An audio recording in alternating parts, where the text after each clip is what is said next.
So this today's interview is mainly focused on research aspects in India and abroad, and also like global scholarships available across the world, and also like the travel grants available in India to go to the different conferences. And there's so many different topics which we have discussed in this interview, so it's going to be a very long interview. So I've given like a time stamps for different topics, so please go to that specific topic of your interest and watch the video if you're not interested in rest of the topic. So hope you enjoy the topic. So please watch the interview. Today we have here Dr. Shahrukh Khan, who is the receiver of Young Investigator Award from TERMIS World Congress 2024. He is one of the best researcher in India with publications across national and international journals. And he has achieved being a best researcher in India through his determination and hard work and continuous dedication to research. And he is a veterinarian graduated from Kerala Veterinary and Animal Sciences University, Kerala, Pukot. And he has successfully completed his Masters and PhD in Surgery and Radiology from Indian Veterinary Research Institute. He is currently doing his postdoc in Northwestern University, Chicago. And now we can listen to his journey and how he became the best researcher in India and the struggles he had to face as a researcher in India. Let's begin the interview with the question like, what is it Young Investigator Award and what is this term stands for? Hi everyone. TERMIS stands for Tissue Engineering and Regenerative Medicine International Society. So actually they are having different classes of awards. One of which is the Young Investigator Award, which I have received. And usually this award is given to a person who has completed his PhD and who's currently working in tissue engineering and regenerative medicine field, and who has made significant contribution to the field based on their publications, based on their research. So they will call every year for this award. And usually the award will be given in the TERMIS Asia Pacific conference, or once in every 3 years during the World Congress. So for the past several years, most of the award has been given to the researchers from different countries, mostly from China, Australia, South Korea, Japan, etc., because all these countries were part of the Asia Pacific branch of the TERMIS. Even though India was a part of this association, but till now nobody has received that, and I am being the first young investigator from India. Congratulations, Sharon, on being the first Indian to receive this Young Investigator Award. So I did some research on this Young Investigator Award. So do we have to become a member of this TERMIS? Actually, I learned about this association when I completed after my masters, and when I started my PhD, I have heard about this society, and they were conducting a Asia Pacific Congress there in Hong Kong. So while planning to present my special problem, which is a type of problem that we take up during our PhD in Indian Veterinary Research Institute, so that will be a minor research, not the major one. It will be a minor research. So I was searching for some avenues for presenting my research work, international avenue. So I came to know about this TERMIS-AP conference in Hong Kong. So while trying to attend that, I heard about an option to register. In addition to the registration fees, if a young investigator or a postdoc or a researcher can get membership of TERMIS along with the registration, so you can get it for maybe $25.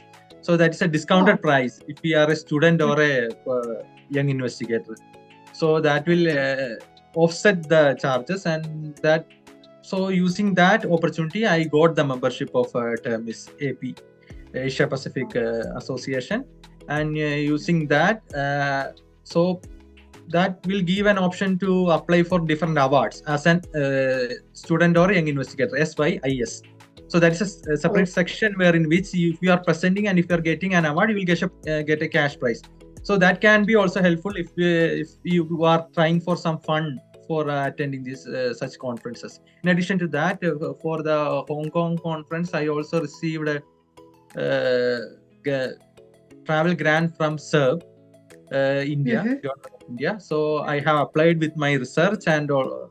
There is an application, online application for a travel grant. So I have received a travel grant along with the registration fee waiver from SERV. So I use this amount to attend the conference. Okay. Can you please explain what SERV, like the expansion? SERV is actually Science and Engineering Research Board, and it's been the name is changed now to ANRF, which is Anusadhan National Research Foundation. So they will provide researchers in India. So usually in this agency will provide specific grants to veterinarians. So there is a specific section for veterinary. So it is quite easy because very less people knows about it, and so they don't have any idea on how to apply for these grants, and they select solely based on your research prospects. So they will see your publications, they will see your research abstract, and based on that they will convene a meeting once in every 2 months, I think. I don't know exactly how things goes now. So they will convene a meeting, they will select mostly. So there is a separate grant section for veterinary in SERV or NRF now. So it is quite easy to get a travel grant. So once if we are receiving that, you will get travel reimbursement along with the registration fee waiver and visa fees. So that covers almost everything of your trip except the what we can say the stay and accommodation. Only accommodation you have to bond by yourself. So that's one of the opportunity, and there are other options also. There are CSIR travel grants are there, then ICMR travel grants are there, and all these three are competitive travel grants. So you have to apply at least 2 months before the travel grant, and it will be having a very good competitive nature. So you have to have a good scientific base so that you will be selected for that. Okay. So all these three are very competitive. So the SERB and also the other two you have mentioned is competitive. So if you want to go to travel maybe like somewhere abroad for any conference, you can actually apply for this, but you have to be applying for this in advance, like in maybe like 2 or 3 months before, right? The usual time span before you have to apply is maybe 3 months, because by the time only you may receive an acceptance from the conference organizer. So you have to submit an abstract acceptance also along with the application. Plus, if you are representing an institute, you need to get, for example, what we can say, permission from the institute. You have to submit a form with that. Then only you can submit it to the CSIR, ICMR or SERB for considering for the travel grant. So it's very tight in the fact that it may take more than a month to get permission from our institute, because it's quite challenging to consider all the administrative tasks. So it may take more than 1 month. So you have to at least work maybe 3 months before the actual conference date. And also you have to receive a abstract acceptance letter before 3 months. If it is receiving it too closer to the conference, means it will be quite difficult to apply for the. So you have to apply minimum of 2 months.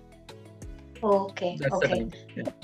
Yeah. So it will be like very constricted time, right? Like all need to be like in a very strict timeline. Okay, got it. Another problem is that most of this works in the principle of reimbursement. So they will be having some guidelines. So they will be having some guidelines. You have to procure flight tickets from 2 governmental agencies, approved agencies. just like Balmer and Lorry. There are few agencies, Ashoka Travels and also IRCTC. So you have to get tickets from them, and also you have to bear the initial cost by yourself. They'll reimburse maybe once you have submitted all the claim forms.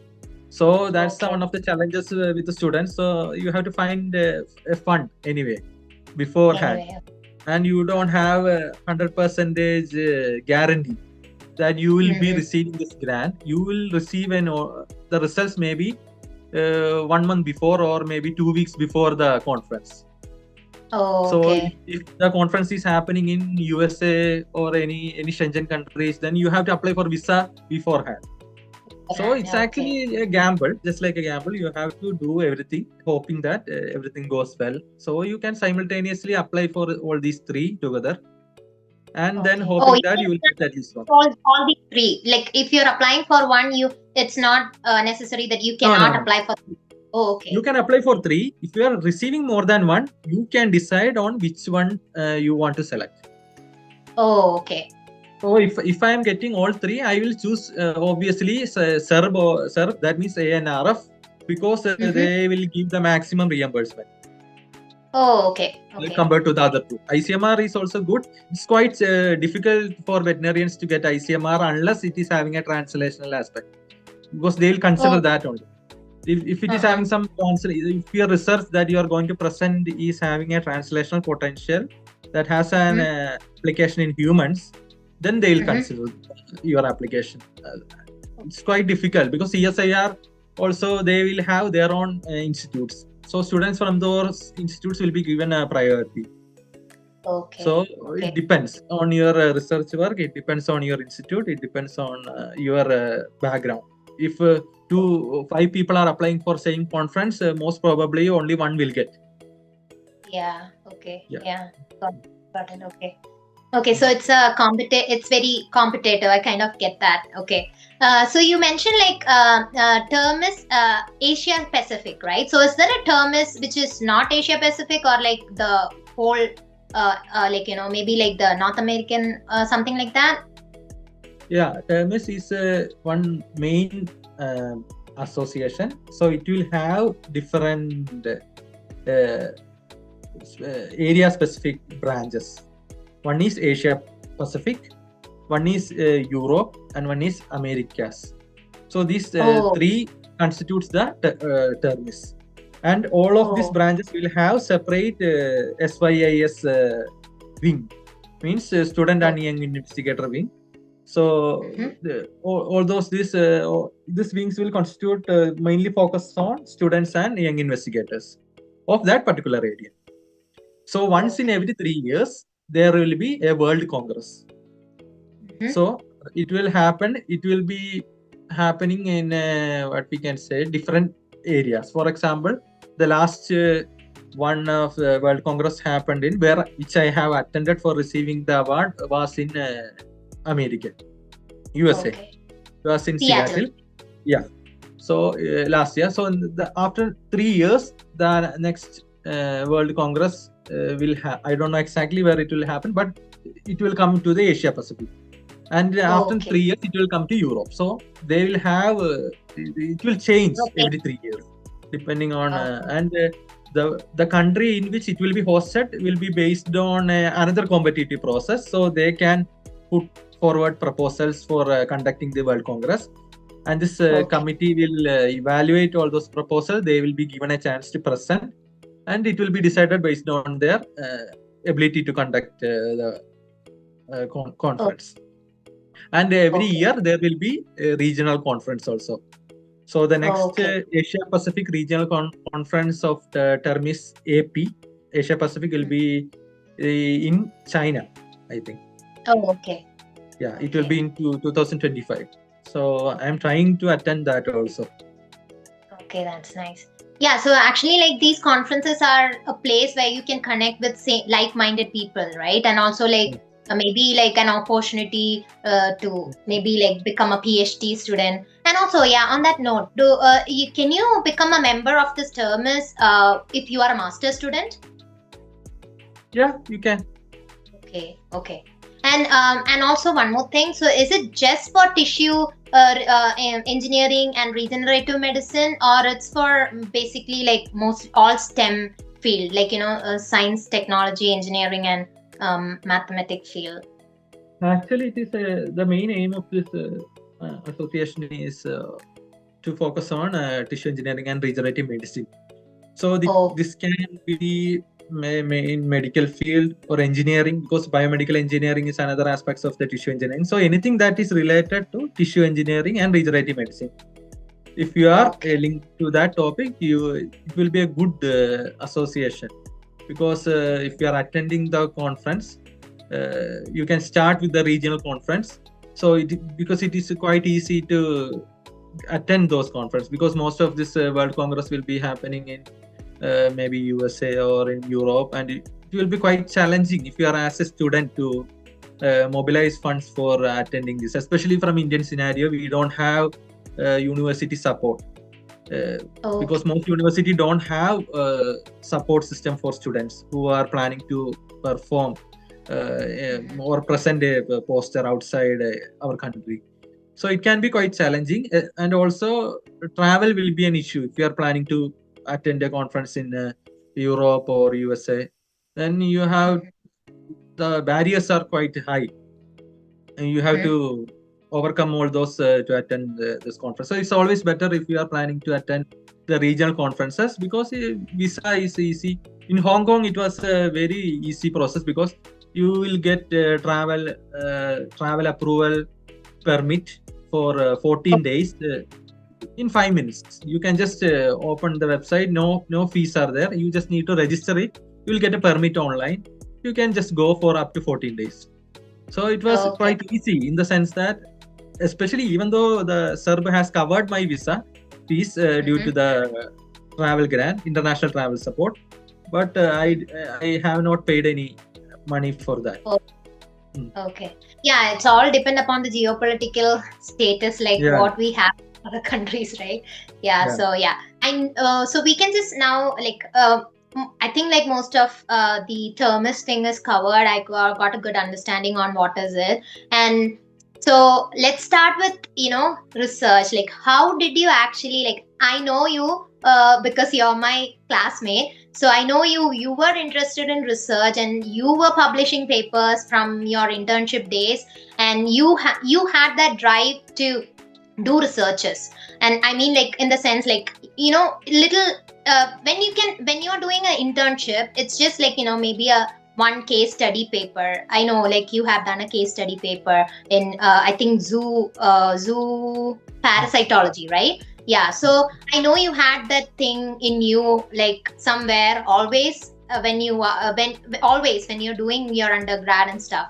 So can you please let, like, apart, like, let's think like you're not a veterinarian, but if somebody wants to get into a research in India, how challenging it is. Like, most of the people want to go abroad and do their masters, and, like, pursue their masters or PhD abroad. So why did you want to, like, stay here in India and pursue your research? I think this will be two questions. One will be like, what was the starting point for you to do research, and also the second point, why did you choose to stay in India?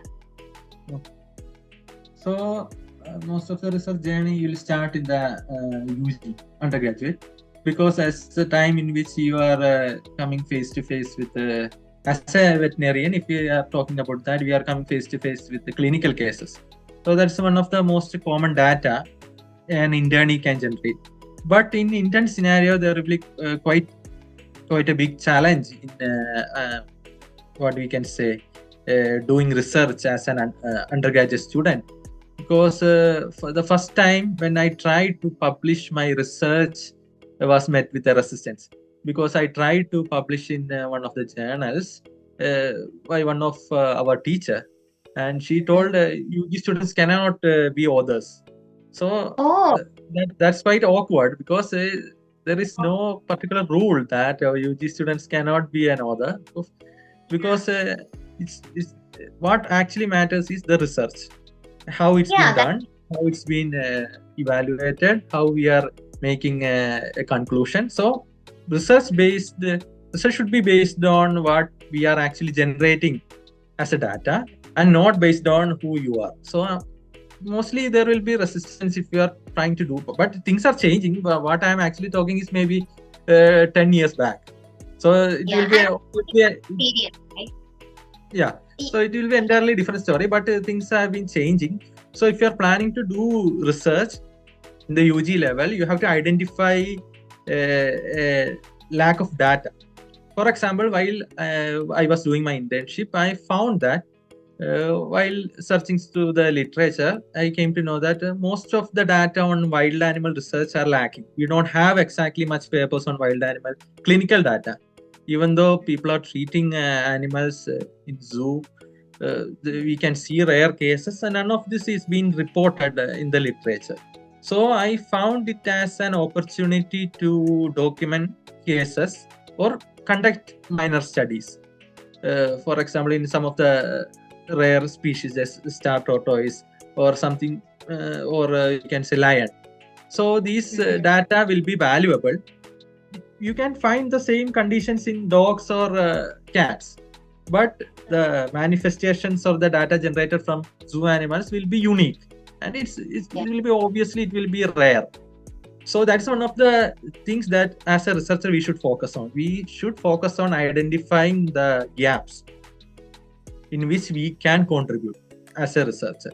So that will make our research journey easier. So during my UG, during my internship, I was guided by my seniors, my PG seniors, who has previously published papers. So out of curiosity, I started writing papers, and I got help from teachers, some of my senior colleagues, and so that has helped a lot. So over the time, once we start writing, once we focus on something so frequent, we will become a master of that. So that's an example in which I have used. So if we are considering veterinary, not much people are there who solely focus on publication aspects. So what I did was I focused solely on the publication aspects. So I identified minor works. I identified the gaps in the research, and I tried to make minor research works on that area, so that it will be helpful and it will be easier for me to publish papers using that data. So during my UG, I have collected data, but most of the publication has started in 2019 when I was in MSc second year. Here, once I have reached IVRA, I got help from some of the senior faculty here in IVRA, from my division and also from other division also, because research is a collaborative environment. So based on their help, I was able to convert some of this data into valuable manuscript, and I got help from them in the initial days. And initially I mostly focused on national journals. So in the initial phase, it will be quite challenging to identify good journals, because as a researcher, I was in the self-learning phase. Because initially, while writing, I don't know the difference between a good journal and a predatory journals. Because in Indian scenario, several journals are a predatory journal. Actually, predatory journal means they are just journals built for as a business model, not for disseminating good research. So in those journals, what they will actually do is they will, I don't want to say specific examples, but I'll say that their purpose is they will try to publish papers faster without any peer review, and they will charge an APC in a. They will charge maybe 4,000, they will charge 10,000, and the journal won't be indexed in any of the prestigious indexing agencies, or it won't have an impact factor, or it will have a fake impact factor. Most of these journals, fake journals, they will mail you. First thing you must know is that if a journal is mailing you and asking for papers saying that it will be published faster, that itself is a predatory journal. None of the journals in the mainstream good journals, they won't mail you unless you are a senior researcher. So you must understand that first. No one will ask for your paper and request you for a paper. And they will say that they will be having a global impact factor, or they'll ask, say some other impact factor. Actually, impact factor is a value assigned by Clarivate Analytics through their Web of Science indexing agency. So only that is the original impact factor, and all other impact factors are fake. So there are too many journals, because while discussing with one of my colleagues, he told that he has published in a journal with 6 or 7 impact factors. So I was thinking, usually it will take a very big data or a very big research to be published in a 6 or 7 impact factor. I was thinking how it was possible, and he has shown me the website of the journal, and so that it is having a global impact factor. So that's all those impact factors are fake. So most of the people don't know how to identify the difference between a predatory journal and a good journal that is having indexing. So we can identify based on things like if it will be indexed in Scopus, that is maintained by Elsewhere. That is one of the indexing agency. It will be indexed in Clarivate Analytics, Web of Science indexing agency, and it can be in emerging source citation index list, or in the expanded source citation SCIE. So all this, and it will be indexed in PubMed, usually good journals, because that is one of the prestigious indexing. First of all, I think like they might need to know what is like index in general, like you know, before explaining. Indexation means a journal will be registered in a database. Index means it's a database. So journals will publish their research in their website. So their website is one of the sites where we can access the research, published research. In addition to that, these journals will be the data published in these journals will be also deposited in other sources. And these credible sources are called as indexations. Usually there are several indexing agencies. For example, even DOI number, it is indexed in what we commonly see in an article. There will be a DOI, digital object identifier. Digital object identifier. So it is an identifier given to an article. So if you are accessing that, you will go to the main journal website in which you. So this DOI is given by Crossref. It's one of the indexing agency. So like that, there are other agencies. One is Elsewhere is having. Elsewhere means it's a company. They are having different journals, portfolio of journals, and they are having their own indexing agency, which is one of the largest indexing agency called as Scopus. So Scopus journals. So in that database, all these, if that journal is indexed in Scopus, they will have a certain criteria. It's not simple indexing, because this Scopus, to get access to Scopus indexation, a journal must get evaluated first. It will be a long process. They first have to apply for Scopus indexation, then the Scopus will evaluate the journal for quality. There will be some parameters. So once it qualifies all parameters only, this journal will be indexed in the Scopus. So once it is indexed in Scopus, this journal, once it publishes a paper, it will be initially deposited in their website, and also a copy and the database will be transferred to Scopus, where in which this same will be indexed in Scopus also. Similar to that, there is one called as Web of Science. So they will have different types of list depending on area. One is emerging source citation index. That is journals which is emerging. Then there is another in the Web of Science is called as Science Citation Index Expanded. So earlier, all these journals indexed in SCIE will be having an impact factor. Because earlier it was like that, but last year this Web of Science or Clarivate Analytics has changed this and expanded it to emerging source citation. So that's one of the reasons why last year 8,000 journals received first impact factor.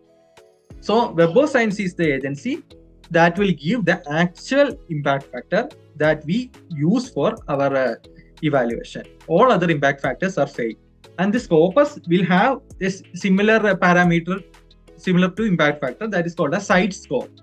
So journals can have indexed in both of these agencies will have a separate site score and also an impact factor. So journals can either get indexed in Scopus alone, then they'll be only having a side score. But our country won't use, in India, we won't use side score as an evaluation method, but we'll consider impact factor. What we, Indian the scenario, what we actually did is that most of the Indian journals won't get impact factor because they are having very 25 points checklist will be there for them to evaluate. So a journal to pass all those 25 parameters, I don't know exactly this 25, if my memory is correct, it is 25.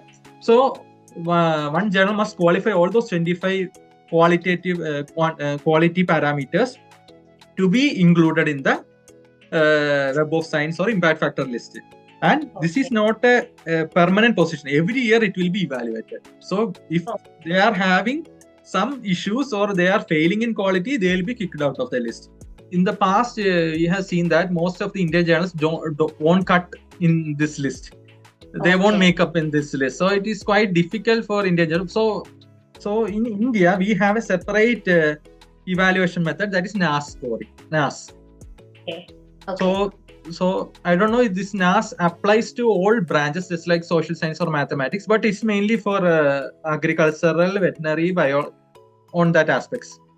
So what NAS does is, if a journal is not having an impact factor, it will be having a NAS score that will be given by the agency annually. Every year on January 1, they will release a new NAS score. So if a journal is not having an impact factor, they'll evaluate the journal based on some parameters. I don't know exactly the parameters because every year they are changing that or they are updating that, and they'll give a score from 0 to 6. Okay. It will be less than 6 mostly. So they'll give a score, and based on the score, the selection criteria in India and scoring system will be developed in India. So most of the AP, assistant professor positions in India, they will consider NAS rating.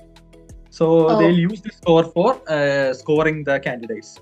If a journal is having an impact factor, then it will be directly having a NAS rating. 6 plus impact factor is the NAS rating.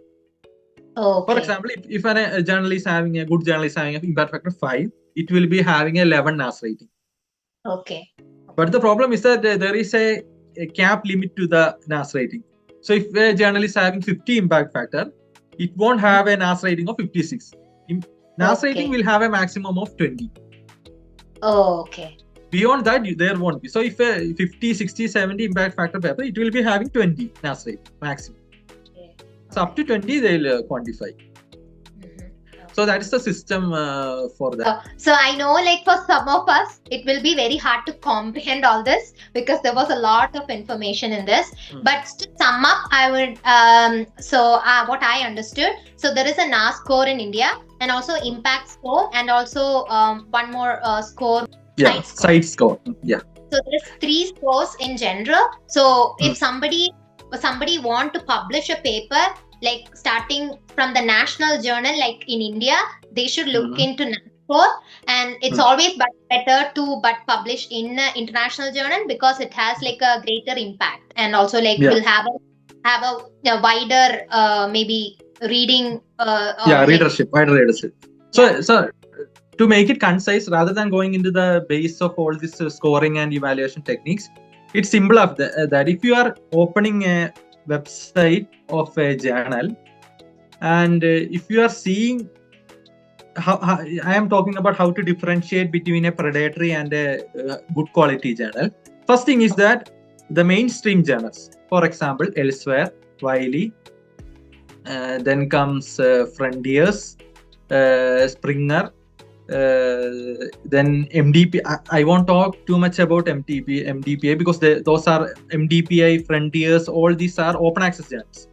And as far as our scenario is concerned, it is very difficult to publish because we are talking about lakhs, means 2 lakh, 3 lakh for publishing a paper. So we shouldn't waste time, especially in Indian scenario. It is very difficult because if we are a researcher from Nepal or Bangladesh, you will be qualified for 100% waiver based on your country. And India, even though we are in the lower middle income country, we don't have waiver policy because our GDP is very high. Okay. Even Okay. though we qualify for that, but because of the GDP being very higher, it is quite difficult to. We are not qualified for a 100% waiver. Even Iran is having 100% waiver. So that itself will make it easy for being Indians. It will be quite difficult. And all these journals, all these agencies are focused on quality.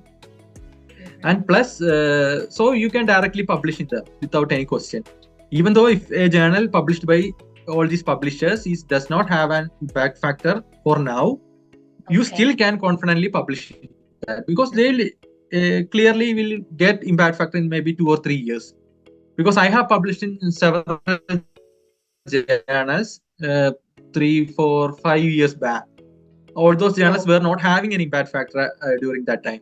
But now they have received impact factor because a journal will take maybe 3, 4 years to get. Once it starts, it will take 3, 4 years to get an impact factor. So it may take time, but still you can confidently publish in those agencies. And if you are, and there are other minor publishers like IOP. Then we can see there are several minor publishers who will publish journals, but focus on these things. If you are opening a website of a journal, and if you are seeing a WhatsApp number somewhere in the first page itself, that is a predatory journal. Okay, nobody will give a WhatsApp number. They want, so obviously they want faster customers, they want faster contacts so that they can get money. That's the reason why they are giving a WhatsApp number. And the first thing, once you open a page, you should focus on one thing is that if you are seeing a researcher in court standing with some test tube or something, obviously these are crude images used for a journal web page. So that itself is an indication that it's a predatory journal. So you can see. So at this stage, I can easily identify. The moment I open a page, I can see whether it is a predatory or not based on my experience. But you can see based on this WhatsApp number is one indication. And you can go through the options and you can see indexation.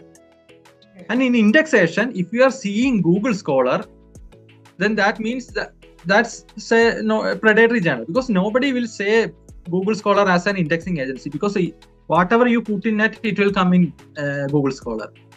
So that is not an indexing agency. So if they are claiming that Google Scholar is their indexing agency, one of the indexing agency, that itself is a red flag.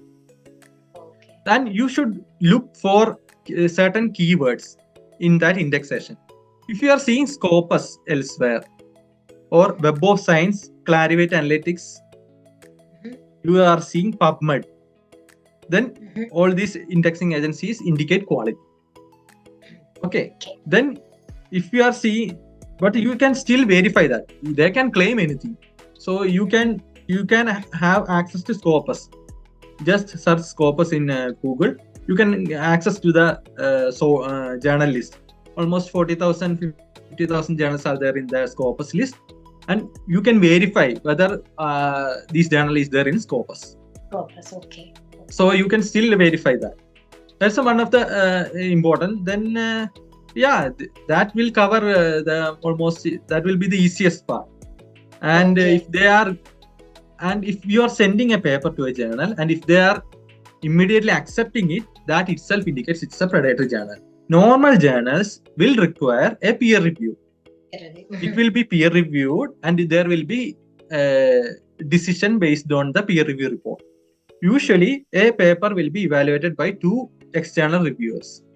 And it will be returned with a decision of minor revision, major revision, and reject or accept. Rarely, a paper will be accepted directly. Very rarely, means 0.01%. There may be papers, not the research articles. Every research article will have at least some comments.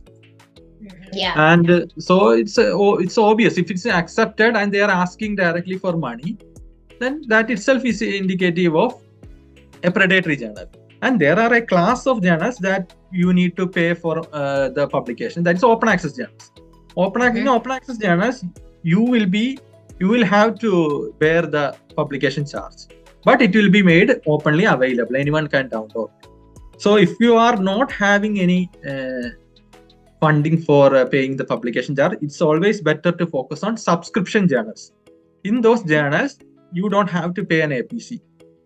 Okay. So the journal will accept the paper once revisions are made. They will publish that paper in online, and once it is published, if somebody has to access that, they have to pay. Okay. So that's the difference between a subscription journal and an open access journal.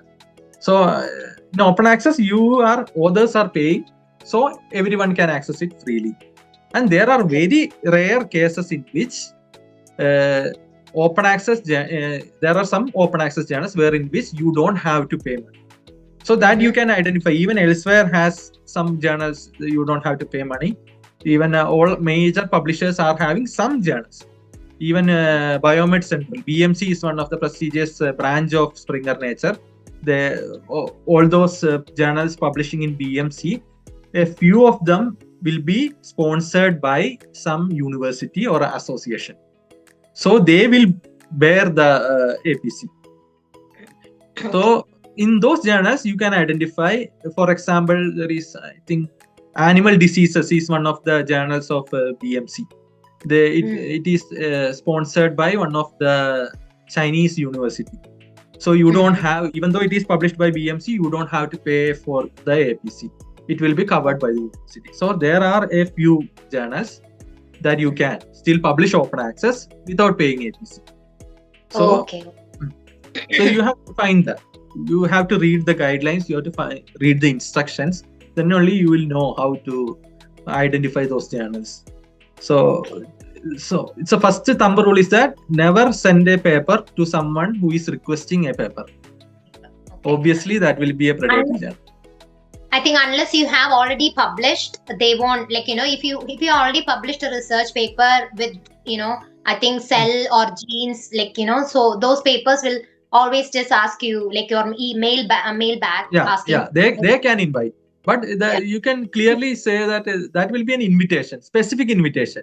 Yeah. If a journal is so usually these kinds of mail comes only if you have published 1 or 2 papers in the initial stage, because they'll get your email ID from those sources and they'll try to canvas you into sending papers for that by saying big words like we are impressed with your previously published paper, so please send us, like that. So if they are quoting your previous paper, that itself is a red flag, because they have received your email ID from that publication and they are trying to make you submit paper even I have published so many papers in predatory journals during my initial days, because I was unaware, because we are unaware of how publication industry works.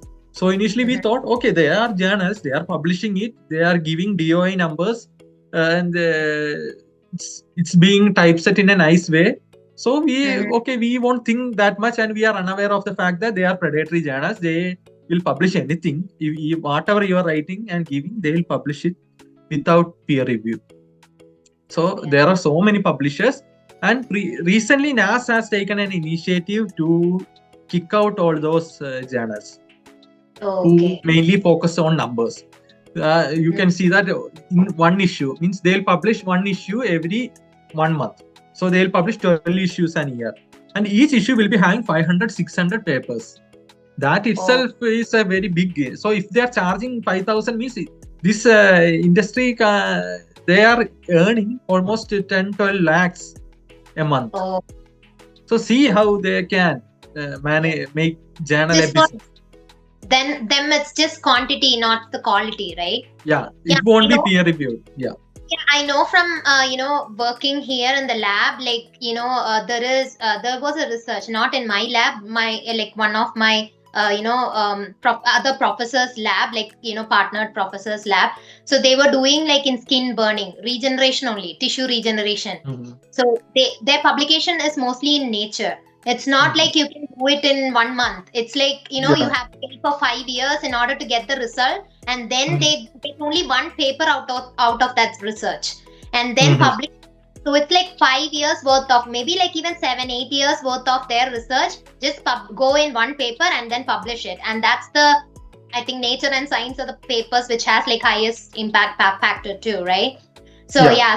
yeah, it's a hardcore truth that people are like sending us emails, getting research papers just for the numbers, not for the quantity. And I think like even if we publish there, there is nothing important there. Nobody is gonna read it. And also at the end of the day, I have seen my professor say, "Oh, what's the paper's name?" Okay, I haven't heard it. I don't think I'll trust the research. So it's like, even if you just have done your 100% and you got published in a very, an unreputed article, then your research is also going to get disregarded.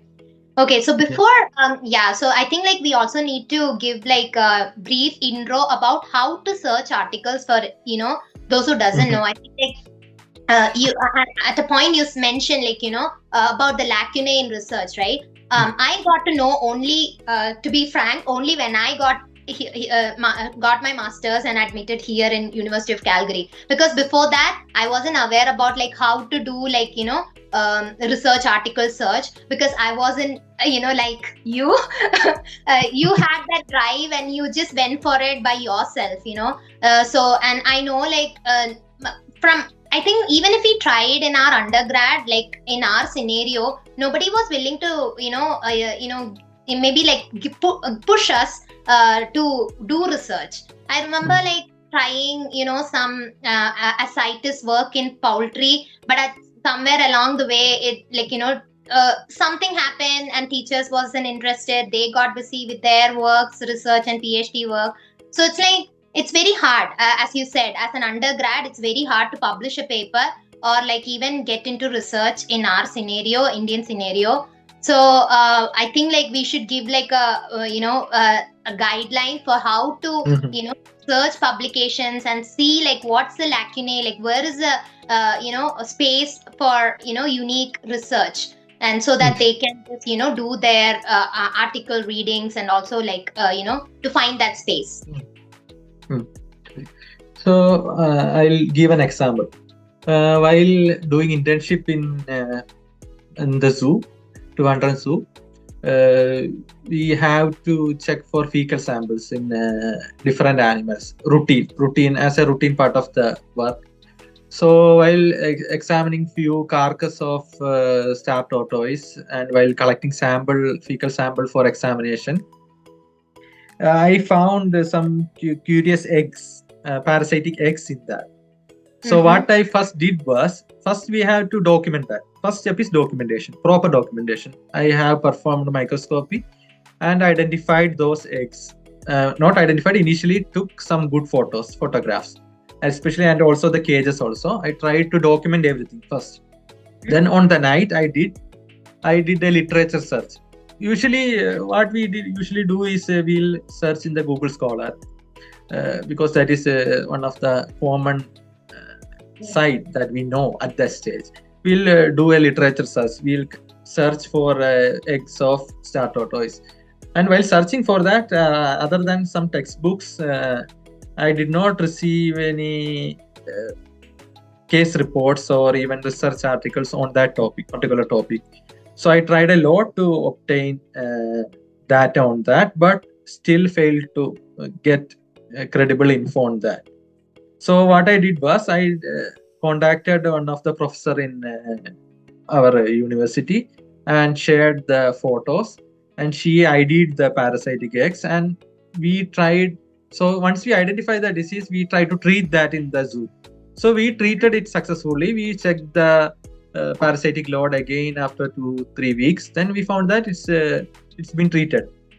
So what I did was I correlated the parasitic data identification and also the treatment, and I tried to write a small short communication paper initially.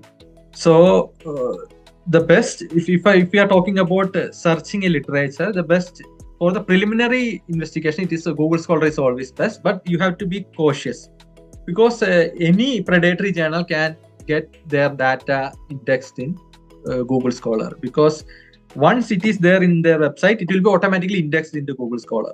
You don't have to do anything. So it will automatically come in Google Scholar. So whatever the data you are receiving from a Google Scholar, it may not be good. So what I usually do is I follow some of the common databases. Either I'll for Scopus has a database, but you won't have that access to Scopus data other than the journal details, because Scopus is mainly you have to have an account in elsewhere, and also you have to have free access. Usually, though, if since I am a reviewer for several journals, I will get free 30-day access. So I can use that to access Scopus database and get the complete data. But not everyone can access Scopus. But PubMed is the best database for literature search. And if you are talking about how to search, that's a very big topic because it's based on keywords. Okay. Example, an example. If you are taking an example, I want to search papers on canine osteoarthritis, where in which they have used a stem cell therapy. So the keywords are either canine or dog is one keyword. Next is disease, osteoarthritis is a keyword. Stem cell, it can be any stem cell. So stem cell is a keyword. So these three is the main important keyword. And I use Boolean operations. For example, Boolean operation is a term used for and or. These two are the main. So if you are giving that, I am just searching that. For example, let us first search dog. So clinical reports mostly say that dog, not canine, because that's vague term. So dog, I'll write dog space capital A-N-D space. Next is osteoarthritis space and stem cell. So there are some modifications that we can do, but you can learn Boolean operation, how to do that. You can simply search how to search in PubMed. You will get the full details and you can refer to that because this is an example. So what PubMed does is they will search documents with these three words together and they'll give the result. So if they are giving maybe 10,000 results means that's very difficult. You need to go through difficult. Then you can selectively do that. You can add a separate operation, that Boolean operation, that you can put in square brackets title. Then what they will do is all these three keywords coming in title will be listed. So like that you can, there is some Boolean operation that you can add. Just the main focus is identify the keywords.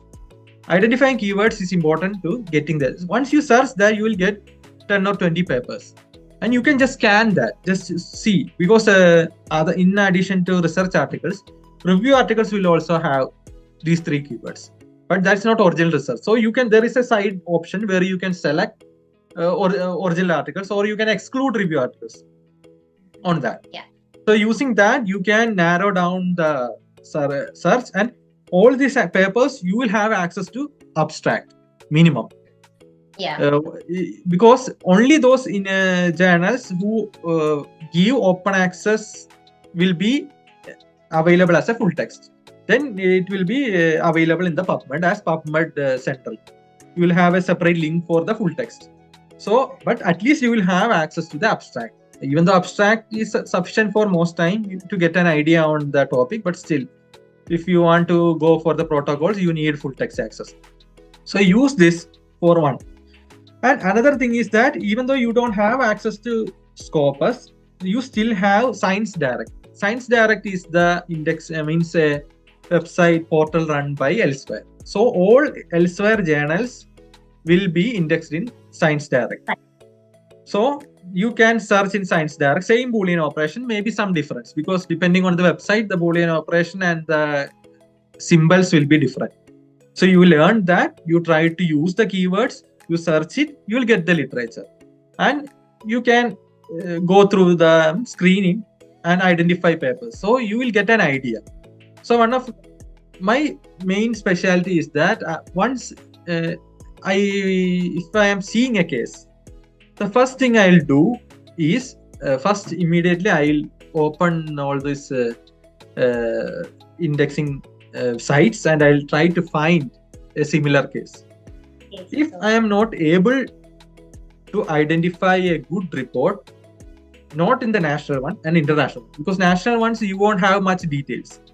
So what I'll focus is international journals relating to that condition or that clinical condition, then that case will be a case of interest. Then I will manage that case in such a way that I will perform all investigations, I will perform all analysis so that maximum data can be generated. And once I generate that, I'll try to identify whether that is a rare incidence or a rare case. Whether I am able to perform any additional novel treatment techniques or any novel diagnostic techniques, wherein which I can generate good quality data. And if I am able to successfully do that, then next step is the easiest part for me. I'll directly write a paper.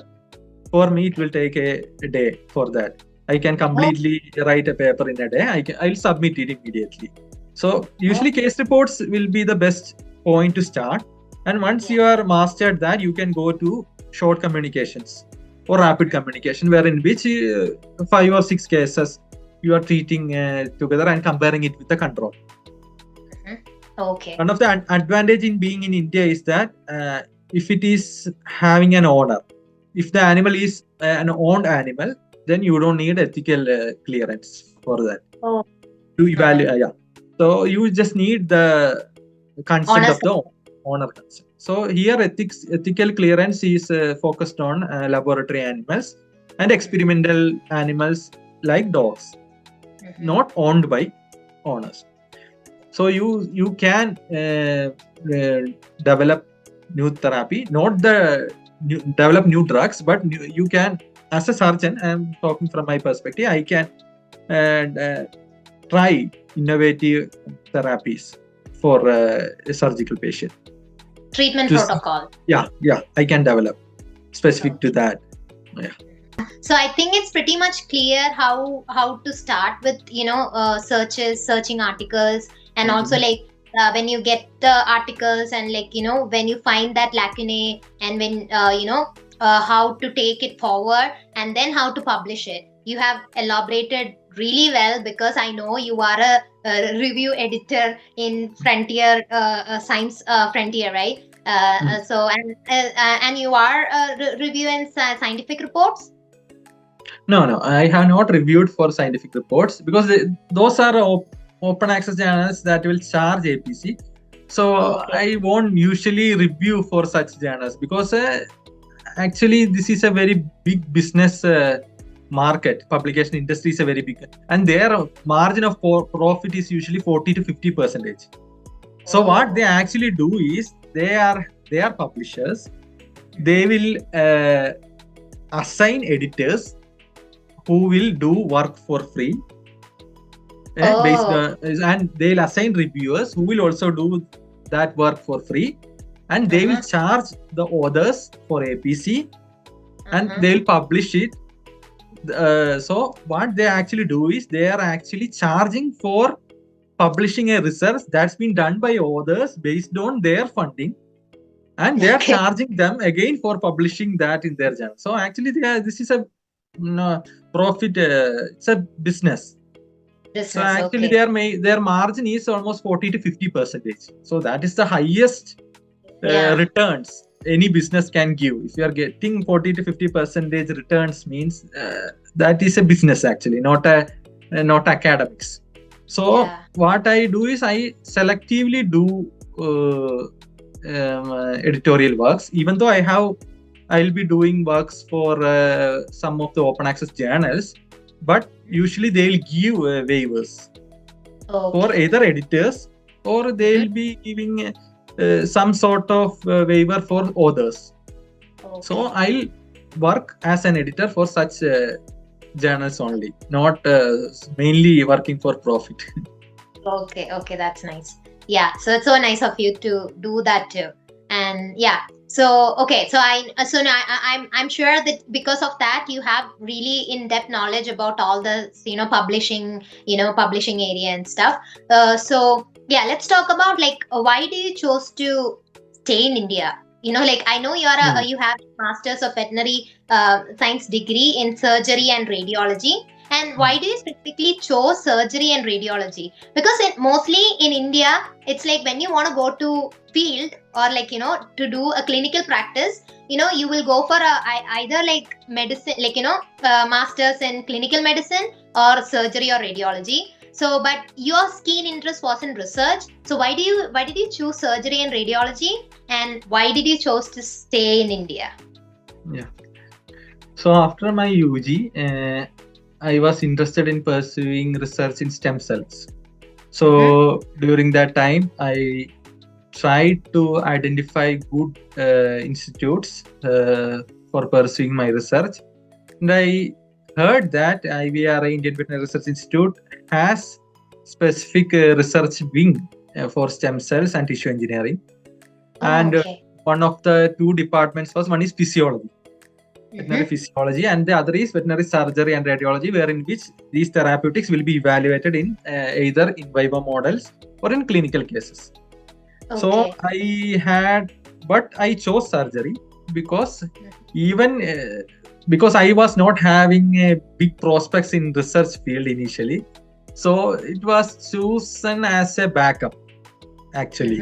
So I will have an opportunity to pursue the area of research I wanted, and if nothing works, I can still come back and do and become a surgeon, because in veterinarian, among veterinarians specialization, being a surgeon has its own perks.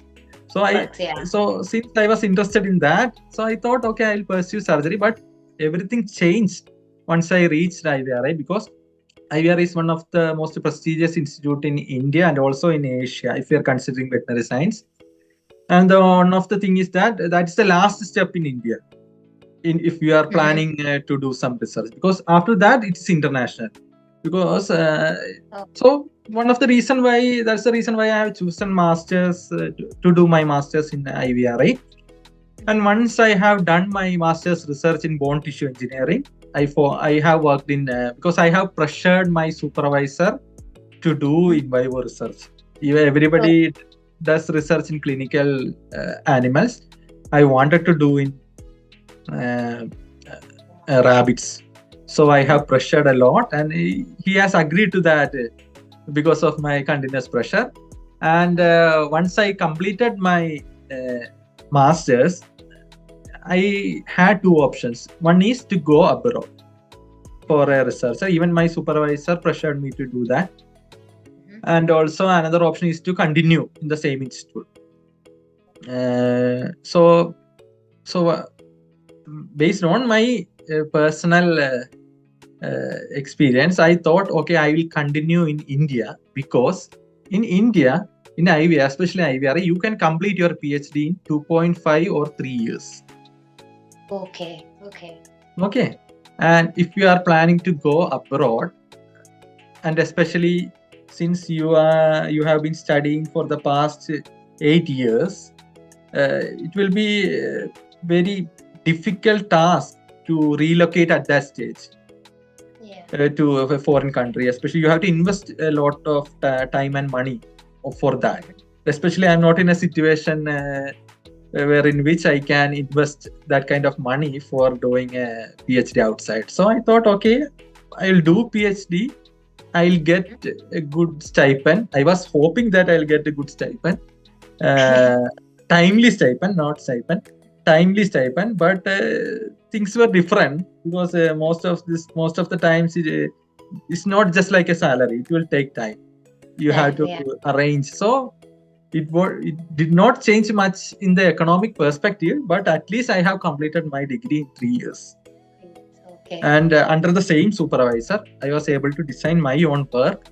And so whatever you do, it will the main deciding factor is your environment. The only reason I was able to perform without any restriction is because I have done my master's and PhD in the exact division of surgery under the exact supervisor. Any variables, if you are introducing to that scenario, this won't be the outcome, because it's the research environment in India is entirely different. You will came to know about this once you have reached in another country, or Yeah. even if you are visiting another country during your PhD. Because I got an opportunity to visit Brazil. Then I have visited USA initially. Then I have visited Hong Kong. Then again I have got an opportunity to visit USA for my World Congress. Then again now I am in USA. So this will matter in understanding how fortunate you are, or unfortunate you are in the current environment. So all those things, and looking back, and I can see that I have made the right choices, but this won't be the same for everyone, because I can say one example. I won't say the institute, I won't say the name of the researcher also. One of my friend who has worked in some, not in ICR system or a veterinary, entirely different research institute. He has got a research grant. Not a research grant, he has got a travel grant to present his research. So everything was going according to his plan, and at the last moment, his supervisor did not allow him to go, stating some minor reasons. I don't know what is the main reason, but obviously, professional jealousy is a very big problem in Indian scenario. And he did not go, even though he has received a fellowship from CSIR. He has booked the tickets. He has accepted, his abstract is accepted, but at the last moment, he was forced to leave that plan, and he has lost so much money. But that's not the factor. But so this is an important problem. It's so unfortunate. Yeah, it's unfortunate, but he could have gone. He could have attended the conference. He could have gained a good experience. So once you see other people only, you will be knowing more about what you are lacking or what you have. Yeah. So both are important. So this exposure at this young age will be good. But I can see a good change in our institute, Kerala Veterinary and Animal Science University. I am seeing people. I'm seeing students attending international conferences because of their own initiatives. Because I have seen IVSA organizing different programs. They are attending international conferences. So all this will be beneficial for them at this young age. So still, if I'm looking back, I'll see, if I was able to do this maybe 2-3 years earlier, I would have been in a good place. So obviously, based on the time, everything changes. But still, we are facing very great challenges at this stage. So if you are an undergraduate, the life ahead will be very difficult as a researcher. Yeah. You will lose every hope sometimes. But I am fortunate to have a good institute. Yeah, and so as you truly said, the getting all the opportunity right on time and making the right choices is also very important. And I clearly got the idea, why did you choose to stay in India? I think IVRA is one of the best prestigious. Yeah, but I won't never recommend that. Okay. And another important point is that I am lazy to do all the requirements. For example, IELTS, GRE, TOEFL, all those things. I am too lazy to do that. Once you complete PhD, you don't have to do anything. Yeah. That's one of the reason I choose to wait till PhD. It's better always complete your UG, go outside. As early as possible, go outside. But but you have to have a good base. You have to show some good leadership quality. You have to show some efficiency, because see, most of the people who try to go outside will be going based on connections or referrals. And you can see a common pattern, because if we know someone outside, then we can get referral. Through that channel, we'll try. Most of them can achieve that. And another important thing is that scholarship. You can pay for your schools and go. It's not a big deal. But if you are getting a scholarship or a fellowship, then that is something it's very difficult to get. So you have to focus on that. So to get that, you have to have a good research background. Even though you have not accomplished anything at the UG level, somebody seeing your CV should understand that you have the potential.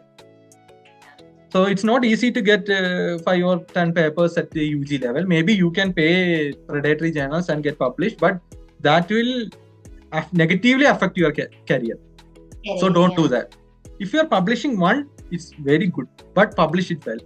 There are so many people who are currently there in IVRA who can, not IVRA, in KVASU or your state universities, who has done exceptional research works.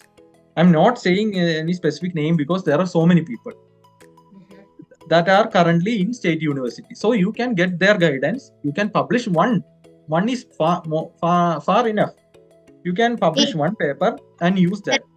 Yeah, it need not have to be a first author. You can no, just a co-author one. Yeah. Co-author, right? Yeah, just that's to show your potential. Yeah, because like you are into research and like you want to be a researcher at some point in your life. So and yeah, be active. Yeah, be active in everything. Participate in everything. Attend all seminars, webinars. Don't put online webinars in your CV, but try to attend other, because I have seen people for 5-6 pages of online webinars. So that's we don't consider as a qualification. So, but still you can attend in-person conferences, training. Be specific and be concise, not too much. Because when I created my CV, it was 40 pages. Because if I am putting everything that I have done in that, it will be 40 pages. But that's not important. You have to cut short whatever it is important, whatever it is that defines you. You have to put it in your CV. So one thing is that, and always my advice is that try to find a supervisor from another country. Yeah. So if you are doing 5-10 years here in India, you are having experience to in Indian research ecosystem, and you are trying to go abroad and you are going into same lab, you won't learn much. You will learn definitely because the environment is entirely different. But if possible, you try to find a supervisor from another country, because you will learn a lot, because their approach will be different. Because what we have seen or what we have learned is based on our experience here in this country. So every researcher who migrates to other country will have their base in India. And whatever their base will be, whatever they have learned in India. So if you want to explore more aspects of research or different approach, it's always better to identify a supervisor who is from another part of the world. So that will be helpful. It's not mandatory, but if possible, that's the best way to go. And otherwise, because it's not always easy, it will take time. Because I have to wait almost 1 year, 10 months to identify a good host who can host me as a postdoc. So it will be quite challenging if you are talking about an undergraduate, wherein which the only link you can get is through connections. So it will be difficult. Yeah. So I think like getting into a master's in North America, like finding a supervisor, it's like a patience game. So it's like you have to be patient. It might even take 2.5 years to get a supervisor, but if you are passionate about that, it's worth it, because you will get into a college or university where you will get like all sorts of different sophisticated and also the entire perspective of research, everything changes, right? Like I have seen a person who is actually, so as same as you, tissue engineering. So he specifically works in skin. He's actually doing an MD PhD. He was doing an MD PhD. He might have finished. So he started his research when he was 13. So the that lab space was given to him when he was 13 or 14. So that kind of an exposure is here for sure, which will India will take so much time to reach there, probably, to give that space for younger people. So at some point we'll reach there, I'm for sure. So because people like you are leading, because you finished I'm so proud to say that you finished your PhD in India and came here as a postdoc. I know like everything worked out for you, but still, if you have the will, you can actually pave the way anywhere, like even in India. But as Yeah. you recommended, like it's always better to go outside quick. And also, I think I think in North America, it's like you don't have to do a master's in order to do a PhD. It will be Yeah. like a 5 years direct PhD, or 5-6 years depending upon your research. So it's a good opportunity too, right? We discuss mostly about, like, the research and how to get into research and stuff like that. You have successfully completed the PhD. And if, like, for applying for a postdoc, what you should keep in mind, like how did you approach, like is it like same as applying for masters or PhD, or is it different? Yeah, postdoc is entirely different because it will be quite challenging also, especially once you have completed your 10, 11 years in India, and if you are trying to obtain postdoc outside, means that is the most difficult part. If you are doing it in master's level, it will be easy, very easier. Then PhD, it will be quite easy, and in postdoc, it's quite difficult. Because Okay. as a postdoc, you will be a staff or a research associate who will be involved in doing what you can say individual research without any guidance, because you Okay. have already proven your proficiency. So it's just a matter that you will have to identify an area, identify a hypothesis, identify a problem, find a solution, do the research, evaluate that, then publish it. So you won't have much guidance compared to a master's or a PhD. You have to work mainly by yourself autonomously. So initial phase, just before completing your PhD, maybe 6 months or 8 months before completing your PhD, you have to start searching for labs. The problem is that in USA it's fine, because in USA you have so many funding agencies like NIH, then different private, non-private, different agencies are there who will fund. And also universities, sometimes universities will be having postdoctoral fellowship, maybe 5 or 10 fellowships will be given every year. So these fellowship, you can it will be a competitive process, but still you can apply for that. And you have to identify supervisors who are having very good research projects, mostly funded by premier agencies. So they will have some money, because for example, a supervisor will be paying you 70 or 65 to 75,000 US dollars per year for a postdoc. So that will roughly translate to 5 lakh per month in Indian money. So he is investing almost 65, 70 lakhs on you. He could have purchased research materials, he could have purchased equipments. Instead, he is investing that kind of amount on you. So he should find your skills valuable. Then only you will get an opportunity. I have been trying for a postdoc from July onwards, and during this period I have got few offers.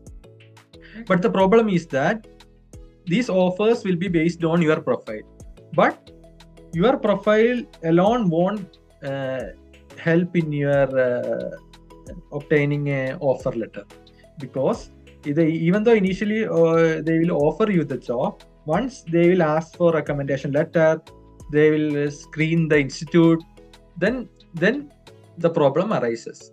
Because in some countries, like for example, the first countries I tried to get in as a postdoc is Hong Kong. Because I have visited Hong Kong, I have seen the research environment or atmosphere, I have seen the institutes, and I was inspired because of that. And I have applied in Hong Kong. But not a single person has returned an email. From whatever I have applied in Hong Kong, I have applied almost 20-30 labs in Hong Kong. I have not yet received any reply. Maybe one I have received, but other than that I have not even received a reply. Because what they will see is that if you are applying for a postdoc, they will see for your PhD work, where it's been done.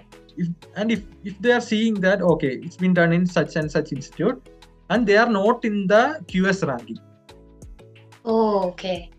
not just in the thousand, even within the thousand, if they are not in the QS ranking, means they won't even reply.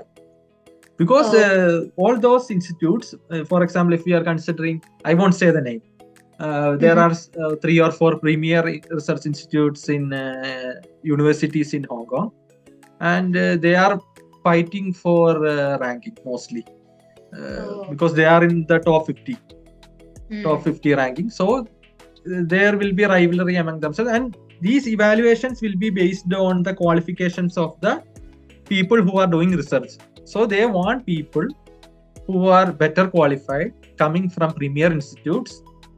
So they won't consider our application. You won't have a chance in applying for, especially if you are trying for China also, because all they are now, there is a trend that all these Asian institutes are fighting for ranking in this QS Times Higher Education ranking. So all this Shanghai ranking, all these rankings, they are fighting for positions. So they are having very strict plans for recruiting a postdoc. So it's very difficult. So if you are a prospective researcher and if you want to get a postdoc, the main countries that you can focus is, one is USA. You can try Canada. Then you can try for European countries. But if you're talking about European countries, you have to work for specific project fellowships, just like Mary's Curie fellowship, in which I have applied for this year. So these fellowships will pay you better. So that is very much necessary if you are doing research in European countries, because it's quite expensive.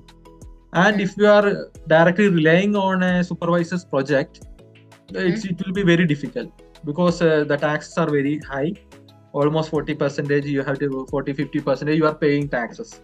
So once you are, so it's quite difficult to, because good research comes only when you are happy. So you should have a good economic, work environment, economic scenario, everything comes there. So you can apply. One fellowship is that. Then EMBO research fellowship is there.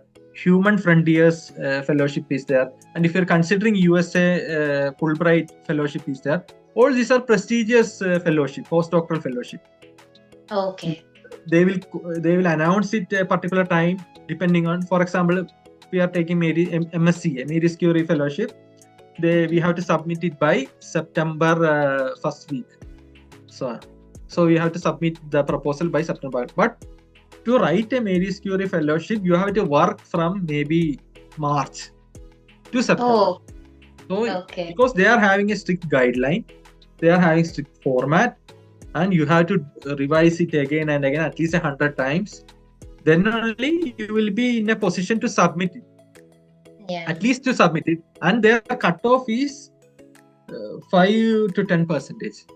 So if 1,000 people are applying, means less than 100, less than not 100, even 50 people will be receiving it, and mostly so many people will be applying. You have to score 95 marks out of 100 to be considered for funding. And it is too much competitive. And if you are getting a score of 80 plus or 70 plus, you will get a Seal of Excellence award for that project.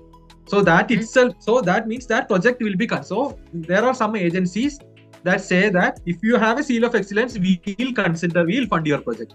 So that itself is a indicative of quality. If you are getting a Seal of Excellence, but you get funding from Mary's Curie, you need to have 95, depending on the area. For example, in life science, it is 95 or 96%. You need to score. So that is one option. You can focus on national fellowship. In Indian scenario, you can apply for Fulbright fellowship. You can do research in USA for 2 years. That's one of the prestigious ones, because you will be called as Fulbright fellow.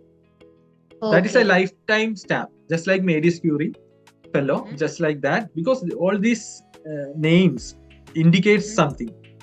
Okay. indicates your ability to do research. So if you, in your lifetime, if you are able to obtain such fellowship, that itself will be a lifelong mark of your quality of research. So that's the best option if you are planning to do postdoc. But it takes too much time investment. That's one of the reason why I have to delay my postdoc, because I have worked from March to September for this project. So the next option is you have to find a supervisor. So it's just like searching a needle in a haystack, you can say, because you have to email a lot. Yeah. Because you have to email a lot. You have, most of them won't respond. Your success response rate will be 3%. If you are emailing 100, you may receive 3 to 10% maximum, and of that majority will be rejection or like that. So out of 100 you may get one positive response, and that too they will call for an interview, and if they are satisfied with your interview, they will ask for a 3 referral letter. Once you submit referral letter, they will again ask you to present your research work. Like that, it will be a multi-step process. So it's just not a simple step in which they will offer you a position. They will evaluate you. Some of them will ask you to do some minor works to evaluate your quality, or to identify some hypothesis, or identify a research problem and do a presentation. Like a project proposal. Yeah. So they will evaluate your ability. So especially this will be a challenging if you have done your research in India till your PhD. Because some of these things we don't have. That's the reason why I have tried to say that find a supervisor from other part of the world. Because at that place or at that area, the approach will be entirely different. How they evaluate things will be different, or how they identify problem and resolve that will be different. So if you are able to work with someone like that, it will the experience that you already have can be useful in identifying new areas.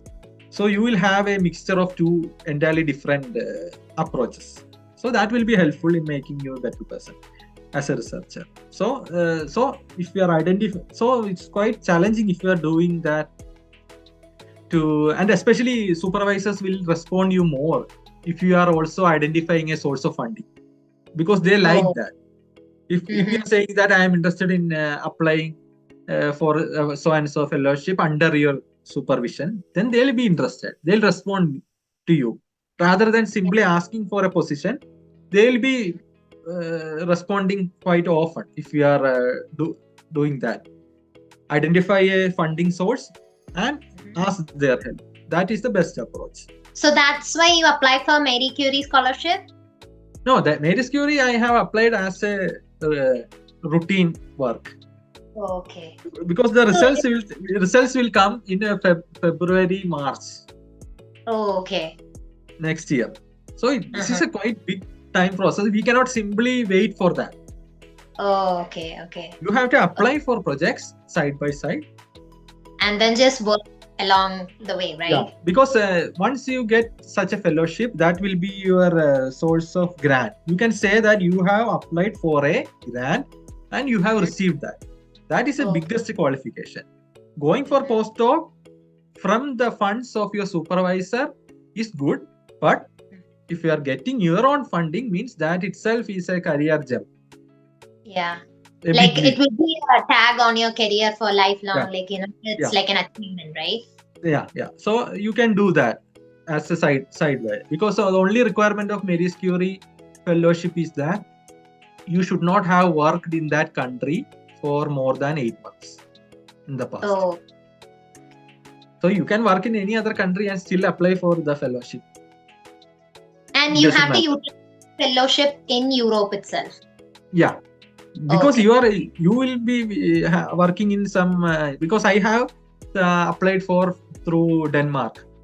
Oh, okay. Through Aalborg University. So some of this university you have to apply through one supervisor. Only one supervisor on one cycle. So you have to identify a host institute. You have to identify a supervisor, then they will guide you, they will help you with the project, then you have to write the project, you have to submit. The advantage is that some of the European universities will conduct training programs. I have attended the training programs. You can initially apply for the training program. If you are selected, you will be selected maybe one among the 30 or 40 students who will be selected that year, who will be given paid, means they will give you free training, but it will be paid by the university. Okay. So they will give you training, they will make you, they will teach you how to write a proposal. Then your supervisor will help you in writing the proposal, and he will help you, and every help will be provided by the university. So for Mary's Curie, you just need to get into the list of the university. They will call maybe February, March, April. At that time, because at that time the European Union, because this fellowship is offered by European Union, through which you can apply. So all universities, what they will do is they will openly call for candidates, and candidates can apply for that with a initial proposal.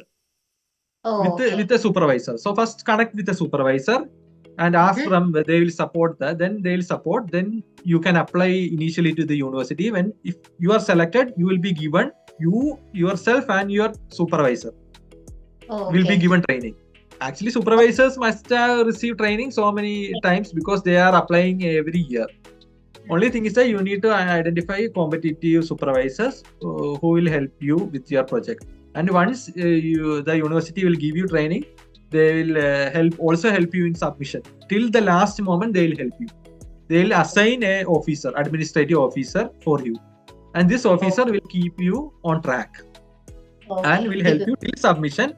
And if you are selected, then you will be funded by European Union, and you can. So supervisor does not have to pay you salary. The European Union will cover all the salary plus the training amount which will be given to the university. They will pay the university to give you training. Only thing supervisor has to do is provide a research space to work on that research. He will be having some other projects, so he will use that funding to provide you with that resources. So that's the advantage of. The proposal you submitted will be translating in that person's research space, but it's your idea and your research. Actually, it won't be 100% your idea, because some part of this will be your idea, but it will be similar to your his contribution also, not your alone, but the fellowship is yours alone. Okay. So it's kind of like a collaborative work. Yeah, collaborative. Sounds interesting. Yeah, so I didn't know any of these things. I think I have heard about the Commonwealth scholarship for masters and PhD, and also Marie Curie scholarship. But I didn't know. Yeah, Marie Curie covers different PhD. I think masters, I don't know, but they have doctoral part also. They'll also provide fellowship for doctoral students, postdoc also. So just like Fulbright also covers different parts of the career. So you can just see that and see there will be specific postdoctoral fellowship for Marie Curie, Fulbright, EMBO, Human Frontiers, and all these are different. Then DAAD, Germany, one more is there. So many options are there. Humboldt in Germany, I think. One fellowship is there. So many fellowships are there. All national scholarships? This will be provided by a national agency usually. For example, Fulbright is a collaborative effort of Indian and US institutions. So Department of Science, I don't know which agency, Department of Science and Technology or Department of Biotechnology, maybe. Just like collaborations between governments. Like two countries. Yeah, either two. Fulbright is two country. European Union is by the Marie Curie is by European Union alone, and also Humboldt from Germany. Human Frontiers is there. EMBO, I don't know who is funding. Different agencies are there. All these are global fellowships, open to everyone. So you have to search for global fellowships. Yeah, so many opportunities are there depending on your area. For example, Marie Curie covers almost all parts. Life science is one big sector. Social science, maths, like that, different areas. they'll cover, they'll provide fellowship. So you have to see that on which agencies are. Depending on your interest and your area, you have to search and find out all those fellowship. Okay. Yeah, sounds interesting. And yeah, thank you, Sharon. Thank you so much for sharing all this with us.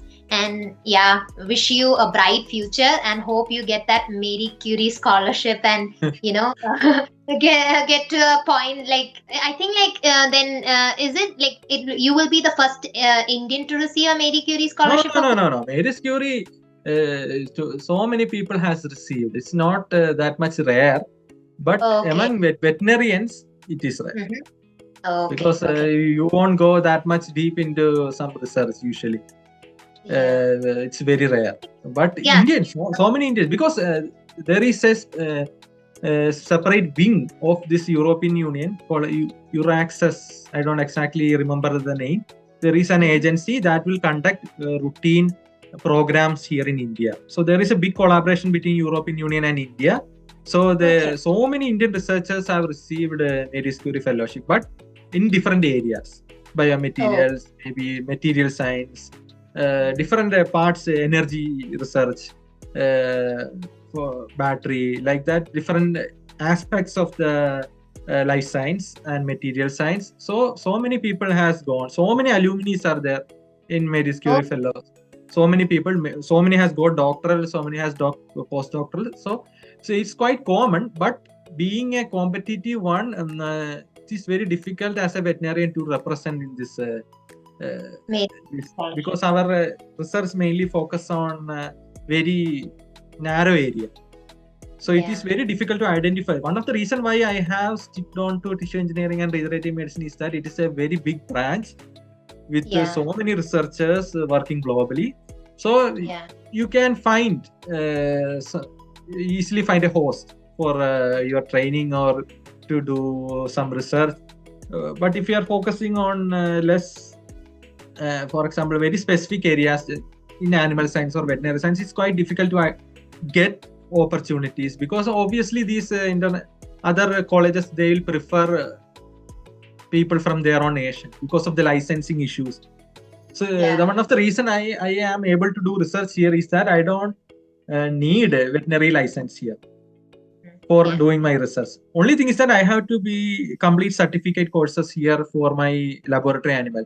Even you have a PhD in laboratory animal work, once you come here, you have to do certification.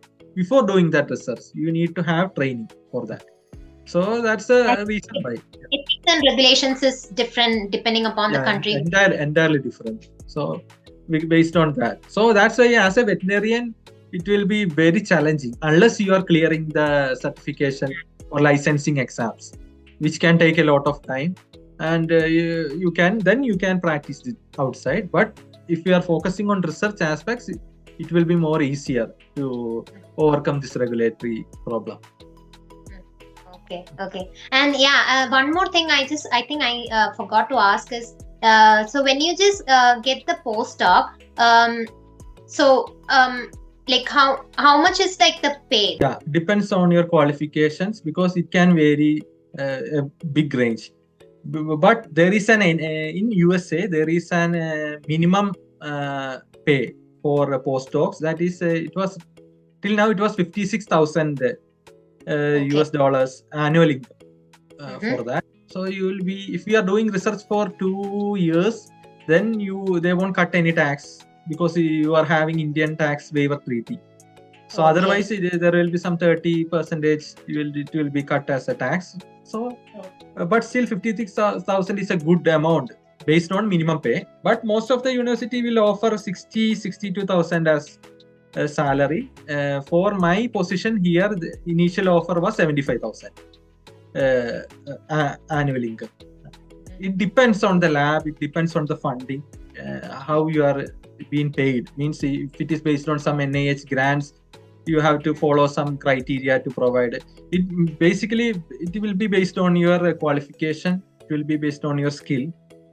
But 56,000 is quite a good amount if you are talking about the pay. And the minimum amount you need to survive here is 36,000. I think if you can survive here with 36,000, but if you want to enjoy your life here, then at least the minimum pay should be there. One thing you can show, since there is an NIH base pay, you will get 56,000 for sure. There is no you cannot pay below that for postdocs. Even though NIH they have made this limit for their projects, but this is one of the accepted amounts for a postdoc here in USA. So you will get 56,000, and they are planning to increase it to I think 70,000. There has been some discussion, but don't know when it will happen. But recently they have increased 58,000. Usually you will get it. Recently, Canada has also increased, like, their grants and stuff. I think that will reflect in the postdoc and, masters and PhD. I think in US, they don't provide stipend for masters. Here in Canada, they provide stipend for masters too. So yeah, I think like everybody is investing a little bit more money in research area. So it's a good sign. Okay, thank you, Sharon. Thank you so much for sharing all this, and good luck with all your future endeavors. Okay. Thank you. Thank you so much.